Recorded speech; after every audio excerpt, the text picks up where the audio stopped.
Half his fleet was gone, destroyed by primitive humans using simple kinet. The battle above Earth had become a slaughter. What started as a confident alien invasion had turned into a desperate fight for survival, as the Wraithak fleet crumbled under human kinetic weapons. Commander. Vexthar watched half his fleet burn on the tactical display. Elegant alien ships that had conquered 17 star systems were being torn apart by crude human weapons that shouldn't have been able to penetrate their shields. "Sir, we've lost another battlecruiser," his tactical officer reported, his voice shaking. The Star Piercer just broke apart after taking multiple railgun hits. Vexthar's hands gripped his command chair until his knuckles turned white. "Order all ships to close range. Their projectile weapons will be less effective in close combat." "Sir, our remaining ships are reporting the same problem everywhere. Our energy shields cannot stop solid projectiles moving at those speeds." The Wraithak commander refused to accept what he was seeing. "Then we adapt. Modify shield frequencies to deflect kinetic weapons." "We're trying, sir, but our shields were never designed for this type of attack. It would take weeks to reconfigure them properly." Captain Jinwoo watched the alien fleet's desperate charge from the bridge of the Incheon's hammer. The remaining Wraithak ships were accelerating toward the human formation, hoping to get close enough for their energy weapons to be more effective. "They're coming straight at us," his tactical officer observed. "Should we retreat to maintain optimal firing range?" "No," Jinwoo replied. "Let them come. Our armor can take their energy weapons better than their shields can take our railguns." Engineer So Young called out from her station. "Main gun recharged and ready, Captain." "We have a clear shot at their flagship." Jinwoo studied the tactical display. The Void Dominion was leading the alien charge, its hull scarred and venting atmosphere from multiple railgun hits. Vexthar was trying to ram his way through the human formation in a final desperate attack. "Fire," Jinwoo ordered. The Incheon's hammer's massive railgun spoke again. Another tungsten projectile screamed across space at 60,000 kilometers per second. It struck the alien flagship's weakened shields and punched completely through, tearing a hole the size of a small building in the ship's hull. The Void Dominion shuddered under the impact but kept coming. Vexthar had committed everything to this final charge. If his ships could get close enough, their plasma cannons might be able to overwhelm human armor through sheer volume of fire. Captain Wu Jin's heavy cruiser Guangzhou's shield met the alien charge head-on. Wraithak destroyers surrounded his ship, firing energy beams from all directions. The human vessel's armor glowed white-hot under the assault, but the thick metal plating held. "Sir, they're trying to overload our armor with concentrated fire," his tactical officer reported. "Hull temperature is rising, but we're still within acceptable limits." "Return fire," Wu Jin ordered calmly. "All weapons, continuous bombardment." The Guangzhou's shield unleashed everything it had. Railguns fired tungsten projectiles at point-blank range. Missile tubes launched nuclear warheads that detonated against alien hulls without shields to protect them. Chemical-powered autocannons sprayed depleted uranium rounds at incredible rates of fire. The Wraithak destroyers, elegant and graceful when fighting at long range, were not designed for this kind of brutal close combat. Their hulls were too thin, their armor too light. Human weapons tore through them like paper. Captain Sung Min's fast attack squadron had completed their destruction of the alien supply ships and was now attacking the main battle fleet from behind. His small vessels darted between the larger ships, firing missiles and railgun rounds at close range. "Lightning Squadron, target their engine sections," Sung Min ordered. "If we can disable their propulsion, they'll be sitting ducks." His ships unleashed salvos of armor-piercing missiles at the rear of Wraithak battlecruisers. The warheads punched through thin engine compartment armor and detonated inside the ship's power plants. Explosions rippled through alien vessels as their fusion reactors overloaded. Medical Officer Yoon-ju had her hands full as wounded crew members poured into the medical bay. The close-range battle was taking its toll on human ships as concentrated alien fire found weak points in their armor. "Doctor, we need you in Surgery Bay too," a medic called out. Captain Hyun-woo from the Busan's Fury took shrapnel when a plasma beam penetrated their bridge armor. Yoon-ju hurried to the surgery bay where the wounded captain lay on the operating table. His uniform was burned and torn, and metal fragments had lodged in his chest and arms. "How bad is it?" Hyun-woo asked through gritted teeth. "You'll live," Yoon-ju replied, beginning to remove the shrapnel with surgical tools. "But you're going to have some interesting scars." As she worked, explosions from the ongoing battle shook the ship. Human medical techniques were crude compared to alien technology. but they were reliable and worked even when power systems were damaged. Lieutenant Colonel Yejin's Marines had captured 3 decks of the Rethak cruiser they had boarded. The aliens were learning that their personal energy shields were useless against human weapons. But they fought back with desperate courage. "Colonel, we've secured their engine room," one of her sergeants reported over the radio. "But they're trying to overload their reactor. If it explodes, it'll take us with them. Can you stop it?" Yejin asked as she led another squad through the ships. "Corridors, maybe, but we need their engineering codes to shut down the overload." "Sequence." Yejin looked at the Rethak officer she had captured earlier. The alien was wounded but still conscious. "You heard him? Give us the codes to shut down your reactor or we all die together." The Rethak officer's red eyes blazed with hatred. "I will not help primitive savages capture our ship." "Fine," Yejin replied. She pulled out a fragmentation grenade and held it up. "This is a simple explosive device. When I pull this pin and let go of the handle, it will explode and kill everyone in this room. Your choice. Give us the codes or we all go together." The alien stared at the crude human weapon with growing alarm. Energy-based explosives could be disarmed with the right technology. But chemical explosives were unpredictable and dangerous. "You're bluffing," the Rethak officer said. "You wouldn't kill yourself just to stop us." Yejin pulled the pin from the grenade but held the handle down. "I'm a human marine alien. We've been known to do crazy things when cornered." The Rethak officer looked into her eyes and saw the truth. Humans really were crazy enough to blow themselves up rather than surrender. "The codes are 77 Alpha 9 Red," he said quickly. Back in space, the main battle was reaching its climax. The Void Dominion had finally reached the Incheon's hammer, and the 2 flagships engaged in single combat. Vexthar's massive dreadnought fired everything it had at the human vessel. Plasma beams, particle cannons, and energy torpedoes struck the Incheon's hammer's armor in concentrated salvos. The human ship's hull glowed like a star under the assault, and sections of armor began to melt and flow like liquid metal. "Sir, hull integrity dropping to 60%, Engineer So Young reported. "If they keep this up, they'll burn through our armor." "How long until the main gun is recharged?" Jinwoo asked. 30 seconds, Captain." Jinwoo watched the countdown timer on his display.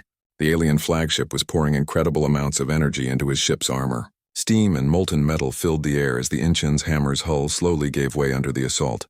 "Sir, we're taking heavy casualties," his medical officer reported. "The heat is getting through in some sections."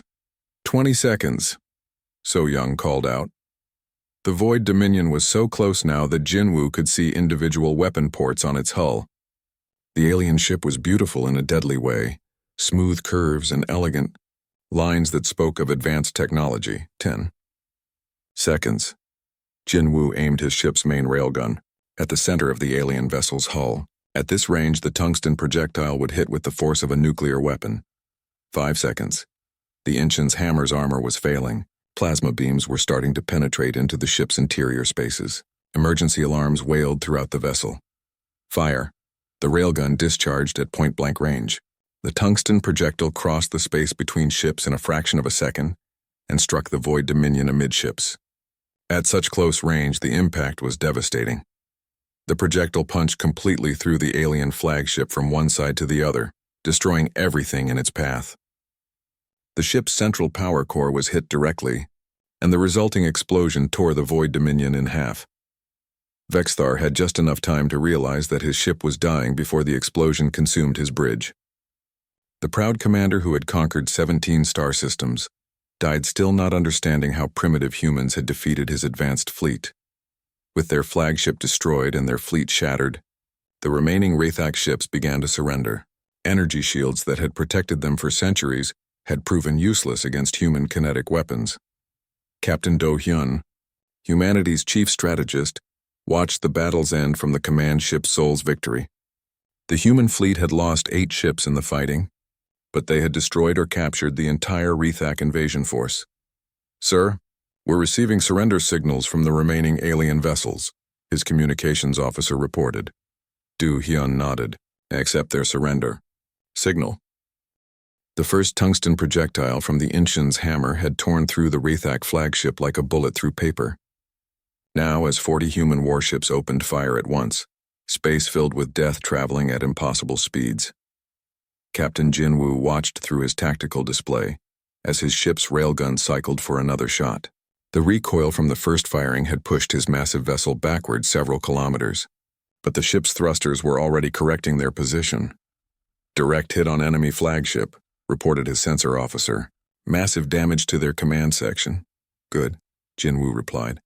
"Reload main gun and target their largest battlecruiser. Show them this wasn't luck." Throughout the human fleet, similar scenes played out on 40 bridges. Captain Hyunwoo's Busan's Fury had launched its first missile salvo, 500 nuclear warheads racing toward the Rethak formation at high speed. Unlike alien missiles with sophisticated guidance systems, human weapons were crude and simple. They had no electronic brains to confuse or jam. They just flew straight toward their targets and exploded when they hit something solid. The Rethak point defense systems activated, sending streams of energy beams to intercept the incoming missiles. Dozens of warheads vanished in bright flashes as the alien weapons found their marks, but there were too many missiles coming too fast. "Sir, we're destroying approximately 60% of their missiles," reported the Rethak tactical officer on a destroyer, "but the remaining 40% are still inbound." The destroyer's captain watched in growing alarm as nuclear fire bloomed against his ship's shields. Each explosion sent shockwaves through the energy barrier, making it flicker and weaken. "Shields holding at 70%. His engineer called out. "But sir, these aren't energy weapons. The explosions are creating physical shockwaves that our shields can't fully absorb." Before the captain could respond, a tungsten projectile from the Gwangju's shield struck his destroyer at 20% of light speed. The solid metal rod punched completely through the ship from bow to stern, leaving a perfectly round hole that vented atmosphere and crew members into space. "Hull breach on all decks," the engineer screamed. "We're venting everything." The destroyer spun out of control, its crew struggling to seal the massive hole before they lost all their air. But tungsten projectiles weren't designed to make small, neat holes. The metal rod had been moving so fast that it had heated to plasma temperatures during impact, melting everything it touched. Commander Vexthar clutched his command chair as his flagship shuddered under repeated missile impacts. The Void Dominion's shields were failing under the constant nuclear bombardment. Warning lights flashed across every station. "Sir, we need to retreat," his tactical officer shouted over the alarms. "Our shields can't handle this type of attack." "Impossible," Vexthar snarled. "We have conquered 17 star systems. These primitive humans cannot defeat us." But the evidence was all around him. 3 Rethak destroyers had already been destroyed by the strange human projectile weapons. Their elegant energy shields, which had protected them for centuries, were useless against solid metal traveling at relativistic speeds. Captain Gunwoo smiled grimly as his missile destroyer Daigu's Vengeance emptied its launch tubes. 2,000 smaller missiles streaked toward the alien fleet like a swarm of angry hornets. Each warhead was nuclear-tipped and designed for one purpose: to overwhelm enemy defenses through sheer numbers. "All tubes fired, Captain," his weapons officer reported. "Reloading for second salvo." "Excellent," Gunwoo replied. "Target the enemy carriers. If we can stop them from launching more fighters, our people have a better chance." The battle had become a nightmare for the Rethak fleet. Their sophisticated energy weapons were designed to fight other energy-based civilizations. Against human kinetic weapons, they were almost helpless. Alien plasma cannons fired back at the human ships, sending blue energy beams across space. The beams struck human armor and created spectacular explosions, but the armor held. Human ships had been designed to absorb kinetic impacts. Energy weapons, while impressive to watch, did surprisingly little damage to the thick metal plating. Captain Wu Jin's heavy cruiser Gwangju's Shield took a direct hit from a Rethak battlecruiser. The plasma beam melted a section of hull armor and sent molten metal flying in all directions, but the ship's internal structure remained intact. "Damage report," Wu Jin called out as his bridge crew recovered from the impact. "Minor hull damage, sir," his engineer replied. "The armor did its job." "We're still at full combat capability," Wu Jin nodded. Human ships weren't pretty, but they were built to last. "Return fire." Full spread of kinetic missiles. The Gwangju Shield launched 60 nuclear warheads at the alien battlecruiser. The missiles streaked across space and detonated against the Rethak ship's energy shields. Each explosion weakened the barrier a little more. Then the ship's main railgun fired. A tungsten rod punched through the failing shields and tore a massive hole in the battlecruiser's hull. Secondary explosions rippled through the alien vessel as its power systems overloaded. "Lieutenant Colonel," Yejin commanded the marine assault ship Pusan Sword. Her vessel was different from the others, designed to board and capture enemy ships rather than destroy them. As the battle raged around them, she prepared her troops for something the aliens had never experienced. "Listen up, Marines," she announced over the ship's communication system. "We're going to board a damaged Rethak cruiser and show them what human soldiers can do up close." Her Marines carried simple weapons, chemical-powered rifles, explosive grenades, and steel bayonets. Compared to alien energy weapons, they looked primitive, but Yejin knew that sometimes the simplest weapons were the most effective. The Pusan Sword approached a crippled Rethak cruiser that had lost its shields to missile bombardment. Boarding pods launched from the human ship, carrying 40 Marines toward the alien vessel. "Remember," Yejin told her troops as they approached the enemy ship, "their personal shields are designed to stop energy weapons. Our bullets should go right through them." The boarding pods crashed into the alien ship's hull and burned through the armor with shaped charges. Marines poured into the corridors of the Rethak vessel, ready for close combat. The first alien they encountered was a Rethak officer armed with a plasma pistol and protected by a personal energy shield. The alien fired at Yejin, but she rolled aside and shot back with her rifle. The bullet passed through the alien's energy shield like it wasn't there, and struck him in the chest. The Rethak officer looked down at the hole in his armor with surprise and confusion before falling to the deck. "Impossible," he gasped. "Your primitive weapons cannot penetrate our shields." "Apparently they can," Yejin replied, advancing down the corridor with her Marines. "Your shields stop energy, not bullets." Throughout the Rethak ship, similar scenes played out as human Marines encountered aliens who had never faced kinetic weapons before. Energy shields that had protected the Rethak for centuries were useless against simple lead bullets. The psychological impact was devastating. For 200 years, the Rethak had believed their technology made them invincible. Now, primitive humans with crude weapons were killing them easily. Back in space, the battle continued to rage. More Rethak ships fell to human railguns and missile salvos. The aliens tried to adapt their tactics, but their energy-based weapons were simply not effective against human armor. Captain Shung Min led a squadron of fast attack ships in a flanking maneuver around the alien formation. His ships were smaller than the main battle fleet, but just as deadly. They used chemical rockets to change direction unpredictably, making them hard targets for alien gunners. "Ghost Squadron, this is Lightning Leader," Shung Min transmitted. "We're going to hit their supply ships. If we can cut off their ammunition, the big ships will be helpless." His squadron dove toward the rear of the Rethak formation, where fuel and ammunition ships waited under escort. The human attack ships launched missiles and fired railguns at the support vessels. Rethak supply ships were not heavily armored or shielded. They exploded in brilliant fireballs as human weapons found their marks. Without supplies, the main battle fleet would soon be reduced to empty guns and powerless engines. Medical Officer Yunju worked frantically in the Inchen's Hammer's medical bay as wounded crew members arrived from battle damage. Unlike alien healing technology that used energy fields and nanobots, human medicine relied on surgery, drugs, and bandages. "Doctor, this patient has severe plasma burns," a medic reported. The energy beam cooked him pretty badly. Yunju examined the wounded sailor.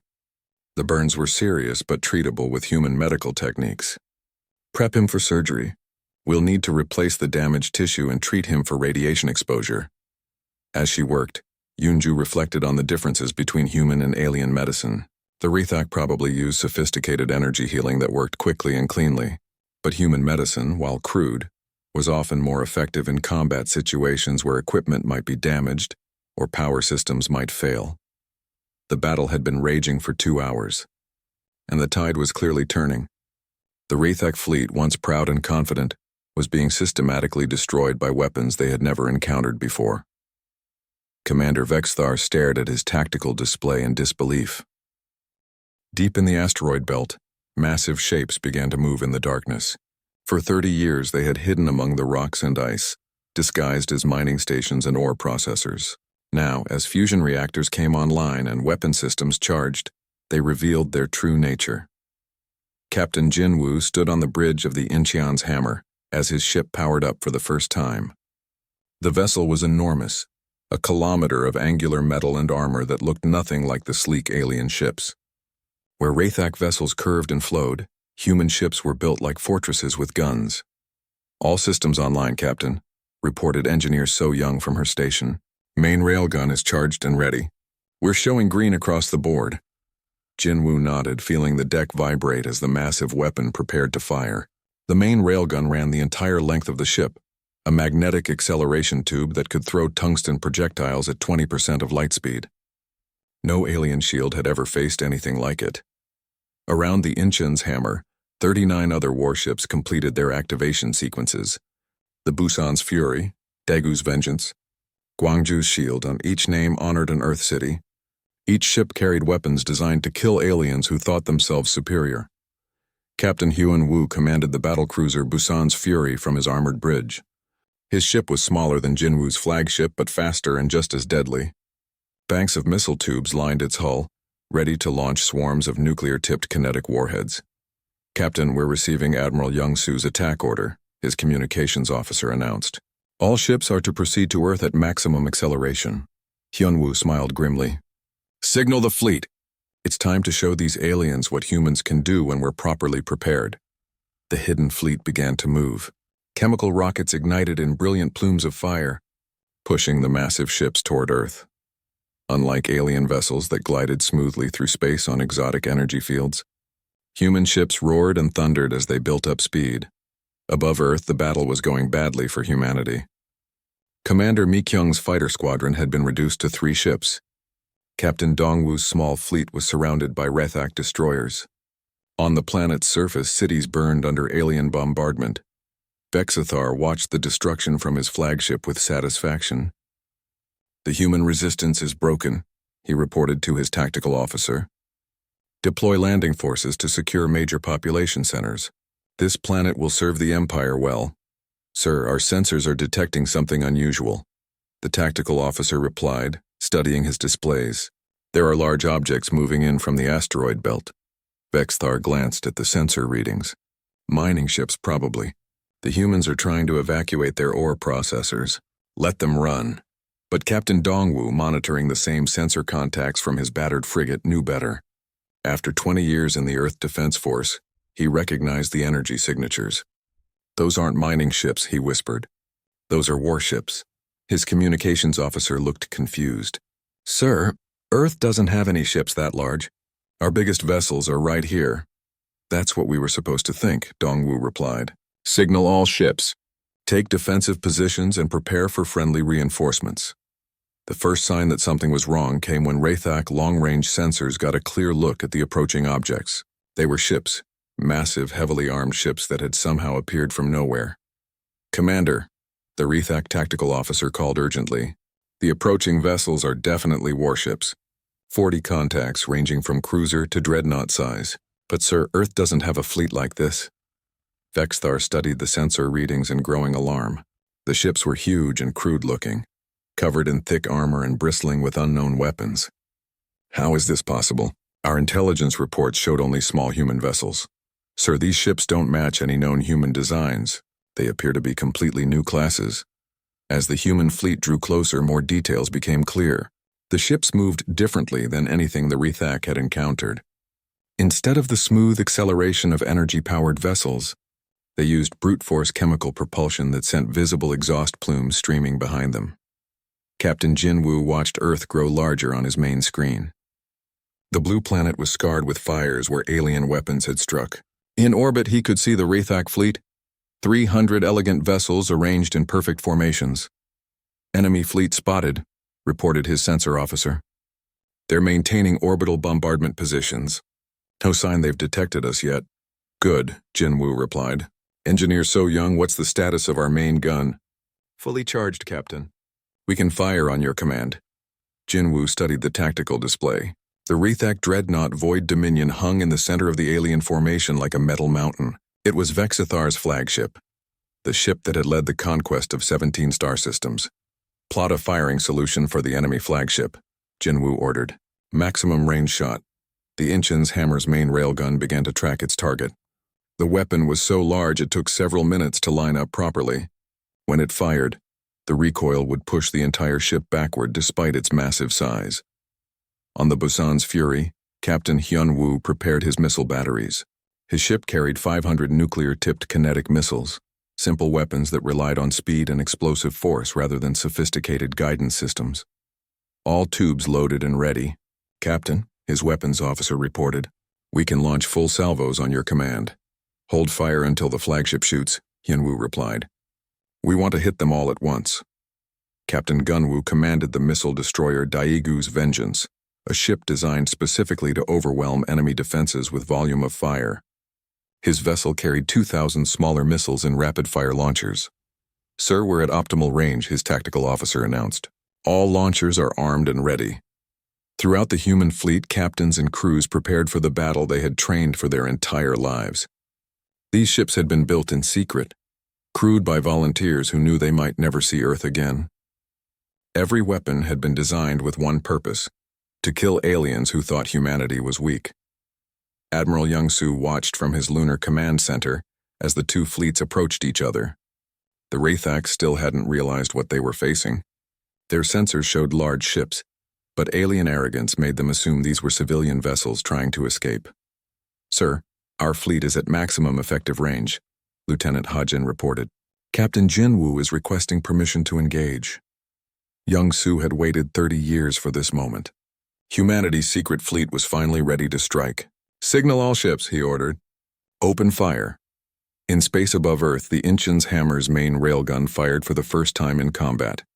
The weapon generated a magnetic field so powerful it could be detected from Earth's surface. A tungsten projectile the size of a telephone pole shot from the barrel at 60,000 kilometers per second. The projectile was moving so fast it was invisible to the naked eye. It crossed the distance between fleets in seconds, aimed directly at the Wraithak flagship's bridge section. Vexthar was studying reports from the planetary bombardment when his ship's collision alarms began screaming. "What's happening?" he demanded. "Sir, incoming projectile," his tactical officer shouted. "Impact in 3 seconds." The Void Dominion's energy shields activated automatically, creating a purple barrier around the ship. The tungsten projectile struck the shield at relativistic speed. For 2 centuries, Wraithak shields had stopped every weapon fired at them. Energy beams were deflected. Plasma was absorbed. Particle weapons were scattered harmlessly into space. But the tungsten rod was not energy. It was solid matter moving at incredible speed. The shield tried to deflect it but could not change the laws of physics. The projectile punched through the energy barrier like it wasn't there and struck the dreadnought's armored hull. The impact released energy equivalent to a nuclear explosion. A section of the Void Dominion's hull simply vaporized. Atmosphere rushed out through the massive hole as the flagship shuddered under the tremendous blow. Vexithar was thrown to the deck as his ship convulsed. Emergency lights flashed red throughout the bridge. "Damage report," he shouted over the alarms. "Sir, we've lost sections 7 through 12. The projectile went completely through our shields and armor. We have massive hull breaches." Vexthar stared in shock. Nothing had ever penetrated Wraithak's shields before. How is this possible? But there was no time to find answers. Across the human fleet, 40 warships opened fire at once. Railguns hurled tungsten projectiles at relativistic speeds. Missile launchers sent thousands of nuclear warheads streaking toward the alien formation. The Wraithak fleet, confident in their energy shields, suddenly found those same shields were useless against solid projectiles traveling at enormous speeds. The war for Earth was about to become very different from what either side had expected. The sky above Earth burned with alien fire. Commander Vexthar watched from his flagship as blue energy beams struck the planet's surface. Each shot created explosions that could be seen from space. Military bases, communication towers, and defense platforms disappeared in brilliant flashes. "Target the space elevators next," Vexthar ordered. "Cut off their ability to escape." On Earth's surface, Admiral Young-soo felt the lunar base shake as energy beams struck nearby. Dust fell from the ceiling of the hidden command center. Emergency lights flashed red, and the air tasted of ozone and fear. "Sir, we've lost contact with Defense Platform 7, reported Lieutenant Ha-jin. Her voice stayed steady, but her hands trembled as she worked her controls. "The Wraithak are systematically destroying everything." Young-soo nodded grimly. They had expected this. The surface defenses were never meant to stop the aliens, only to buy time. "What's the status of our evacuation ships?" Captain Dongwu's fleet is still 3 hours out. The Mars transports are struggling to keep up. Above the Pacific Ocean, Commander Mi-kyung dove her stealth fighter toward a Rethak destroyer. The alien ship hung in the atmosphere like a metal whale, its energy shields glowing purple in the sunlight. Mi-kyung's fighter was tiny compared to the destroyer, but she carried nuclear missiles. Ghost 2, stay in formation, she ordered her wingman. We hit fast and get out faster. Copy, Ghost Leader. But their shields will absorb our missiles like raindrops. Mi-kyung gritted her teeth. Maybe, but we have to try something. Our people are dying down there. She locked onto the destroyer's engine section and fired both missiles. The nuclear warhead streaked toward their target, leaving white contrails in the blue sky. The Rethak ship's point defense systems activated. Bright energy beams that should have destroyed the incoming missiles. But the nuclear weapons were crude and simple. They had no electronics to disrupt, no guidance systems to confuse. They just flew straight and fast. The energy beams hit them but could not stop their momentum. Both missiles struck the destroyer's shields. Nuclear fire bloomed against the purple barrier like orange flowers. For a moment, the shields flickered and wavered. Then they stabilized and the destroyer continued its bombardment of the cities below. Minimal damage, reported Mi-kyung's wingman. Their shields held. I know, Mi-kyung replied, banking away from the alien ship. But did you see how they flickered? Their shields don't like our nuclear weapons as much as they pretend. In the lunar Omega base, Youngsu received reports from around the globe. Cities were burning, millions of people huddled in underground shelters. The world's governments had gone silent as communication networks failed. Admiral, Ha-jin said quietly, there's a message coming in from the asteroid belt. It's Captain Taeho. Youngsu's weathered face showed a hint of hope. Put him through. The holographic display showed a man in his 50s wearing a spacesuit. Behind him, massive construction equipment moved in the darkness between asteroids. Admiral, this is Prometheus Base. We've received your activation order. Status report, Captain. All ships are powering up as planned. Main weapons are charging. Crews are aboard and ready. We'll be ready to move in 2 hours. Youngsu nodded. Good. Remember, surprise is our only advantage. Stay hidden until the last possible moment. Understood, sir. Admiral, if I may ask, will this actually work? The Rethak have conquered 17 star systems. It will work, Captain. It has to work. The transmission ended and Youngsu turned to address his staff. Ladies and gentlemen, in 2 hours we're going to show the galaxy something they've never seen before. For 30 years, humanity has prepared for this day. While other species developed energy weapons, we perfected kinetic weapons. While they built shields to stop plasma, we built guns to shoot solid metal very, very fast. Lieutenant Ha-jin looked confused. Sir, how can metal projectiles defeat energy shields? The aliens have been using that technology for centuries. Youngsu smiled. Because they've been fighting other aliens who use the same technology. Energy shields are designed to deflect energy weapons, plasma, lasers, particle beams. But kinetic energy is different. It's simple physics. If you throw a rock hard enough and fast enough, it will go through anything. In space above Earth, Captain Dongwu's small fleet finally arrived. His 12 ships looked pathetic compared to the 300 Rethak vessels, but they formed up in defensive positions anyway. The Soul's Pride took point, its hull scarred from the fighting at Mars. Captain, the Rethak are hailing us, reported his communications officer. Let's hear what they have to say.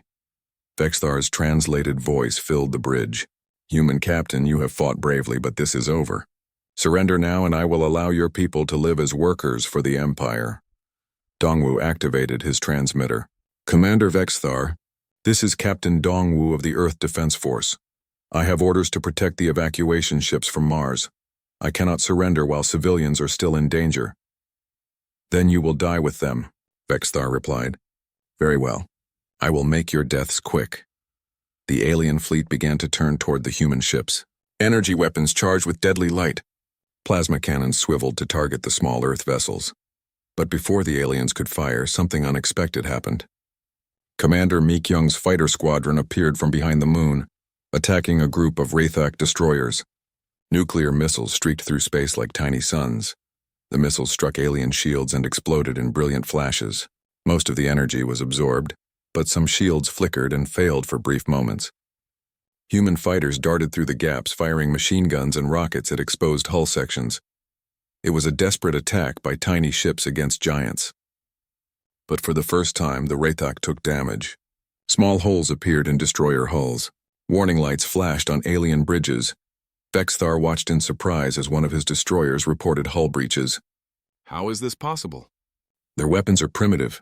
Sir, our shields are designed for energy weapons, his tactical officer explained.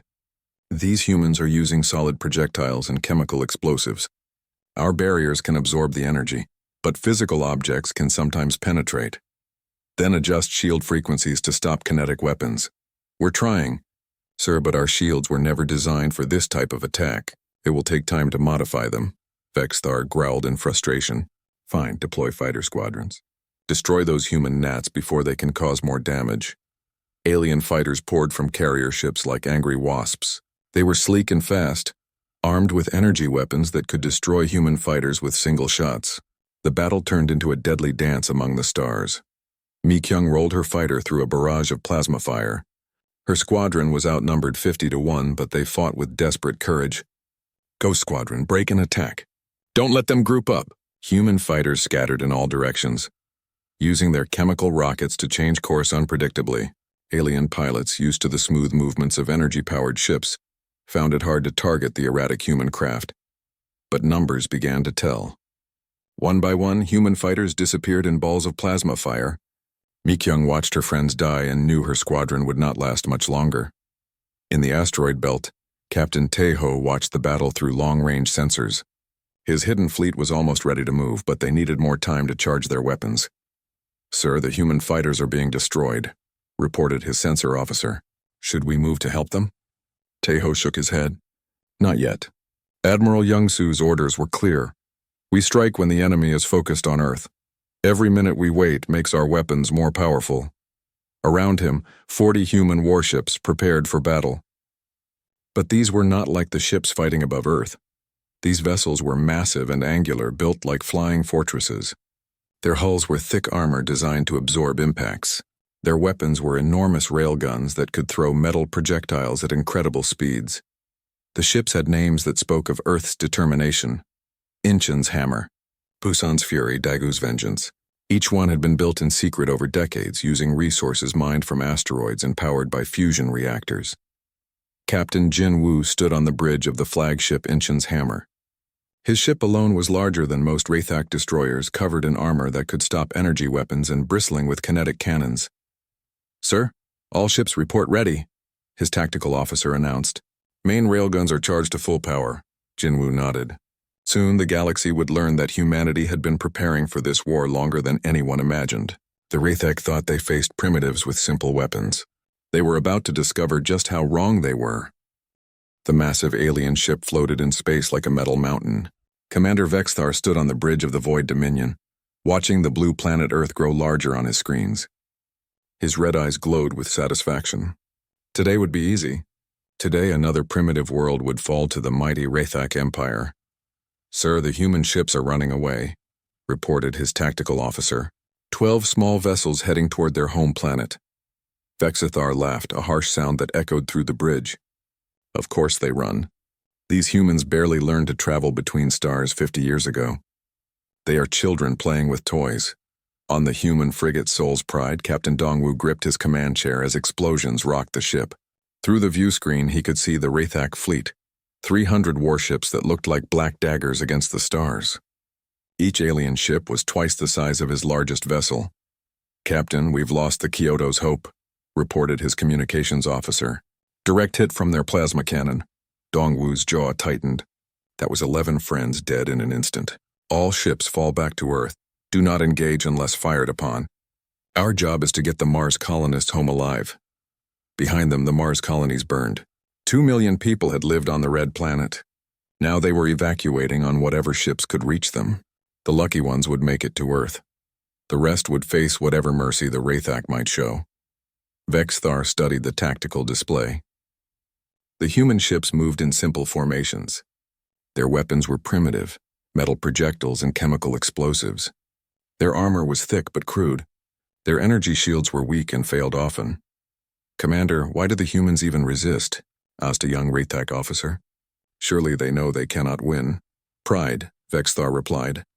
Every species shows pride before the end. We have conquered 17 star systems. We have faced warriors with plasma swords and energy shields. We have destroyed fleets with gravity bombs and quantum torpedoes. These humans with their simple weapons are nothing new. The Rethak Empire had ruled this part of the galaxy for 200 years. Their technology was advanced beyond measure. Their energy shields could stop any known weapon. Their plasma cannons could melt through the strongest armor. Their ships moved like dancers in space, powered by zero-point energy systems. On Earth, deep beneath the surface of the moon, Admiral Young-Su watched the retreat of Dongwu's small fleet. The old man's face showed no emotion, but his hands were steady on the command console. Around him, dozens of officers worked at their stations in the hidden base called Lunar Omega. "Sir, the Rethak fleet will reach Earth orbit in 6 hours," reported Lieutenant Ha-Jin from the communications station. "Should we send the surrender signal?" "No," Young-Su said quietly. "Signal all ships to maintain communication silence. Begin charging the defensive batteries." Ha-Jin looked confused but followed orders. Everyone knew the defensive batteries were useless against Rethak shields. The energy cannons on Earth's surface might as well be shooting light bulbs at tank armor. Above Earth's atmosphere, Commander Mi Kyung guided her stealth fighter through the asteroid field near the moon. Her ship was small and fast, designed to avoid detection rather than fight. She watched the approaching alien fleet through her sensors. "This is Ghost Squadron," she transmitted on a secure channel. "I count 300 Rethak ships. Dreadnoughts, battlecruisers, destroyers, and support vessels. They're not even trying to hide their numbers." "Copy, Ghost Leader," came Admiral Young-Su's voice. "Continue observation." "Do not engage," Mi Kyung wanted to argue. Her fighter carried 2 nuclear missiles, enough to damage a Rethak destroyer if she could get close enough. But orders were orders, and Young-Su had never led them wrong before. The Rethak fleet moved into Earth's solar system like a black wave. Their ships were beautiful in a terrible way. Smooth curves and flowing lines that spoke of technology far beyond human understanding. Energy fields crackled around their hulls. Weapon ports glowed with contained power. Vexithar activated the general communication system. His message would reach every human device capable of receiving signals. "People of Earth," his translated voice boomed across the planet. "I am Commander Vexthar of the Rethak Empire. Your resistance is meaningless.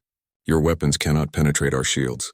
Your ships cannot match our speed. Surrender now, and some of you may be allowed to live as servants to the Empire."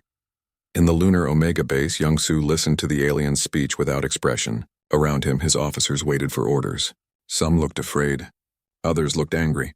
All of them looked to their admiral for guidance. "Sir?" Ha-Jin asked quietly. "Your orders?" Young-Su stood up slowly. He was 70 years old and had spent his entire life preparing for this moment. "Send a message to Captain Teho in the asteroid belt. Tell him it's time." "Time for what, sir?" "Tell him to wake up the real fleet." Ha-Jin's eyes widened. "Sir, what real fleet?" "We only have 40 ships total, and most of them are with Captain Dongwu." Young-Su smiled for the first time in days. "Lieutenant, for the past 30 years, humanity has been building ships in secret, hidden in the asteroid belt, far from any prying eyes. Ships designed for one purpose: to kill aliens who think they're better than us." The bridge fell silent. Everyone stared at their admiral. "You mean we have a chance?" asked another officer. "We have more than a chance," Young-Su replied. "We have a plan. While the galaxy spent centuries perfecting energy weapons and shields, we perfected something else entirely. We learned to make things go very, very fast and hit very, very hard." Above Earth, the Rethak fleet began to deploy. They moved with confidence born of 2 centuries of easy victories. Their energy shields shimmered like soap bubbles around each ship.